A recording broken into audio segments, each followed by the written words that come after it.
Can eating dates really cause all of those things that original poster just said? Let's discuss. Hi, I'm Dr. Shannon M. Clark. I'm a double board certified OBGYN and maternal fetal medicine specialist, and we're going to talk about dates.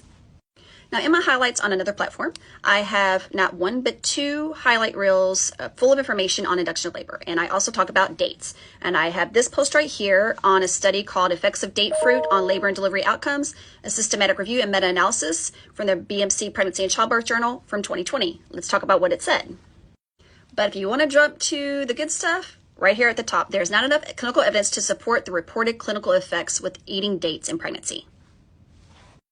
But if you want to keep watching, date fruit has been considered as a factor for increasing vaginal delivery and also reducing the frequency of cesarean section. This systematic review was designed to review clinical studies that investigated the effects of date palm fruit on labor outcomes. They found 8 studies that were included those in their qualitative and quantitative synthesis of the data. It showed that date fruit consumption can significantly reduce active phase of labor and also significantly improve the Bishop score. Now, the active phase of labor starts now at 6 centimeters, but it used to be defined as starting at 4 centimeters, which is when most of those studies were likely done. And the Bishop score looks at several different characteristics of the cervical exam to determine its favorability for labor. These studies also showed that date fruit consumption had no effects on the duration of first, second, or third stages of labor and the frequency of cesarean section. Dates can reduce the duration of active phase and improve the Bishop score. However, due to the low to mediate quality of the studies, it seems that other studies are needed to prove these results. Now, what accounts like this do is they jump to the conclusion of these studies and put that out there for people to view and consume, but they don't look at the quality of the studies, and that's what this systematic review did.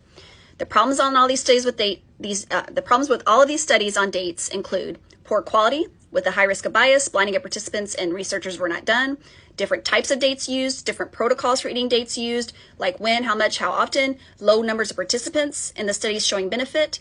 So while some of the studies that they talk about may show a positive effect, the quality of those studies is kind of bad. So as I said here, eat dates if you like them, but not to induce labor or improve delivery outcomes. So in my expert opinion, for what it's worth, everything she just said is not proven. There's no proof that any of the things that she mentioned actually occurs when eating dates for the reasons that I just went through.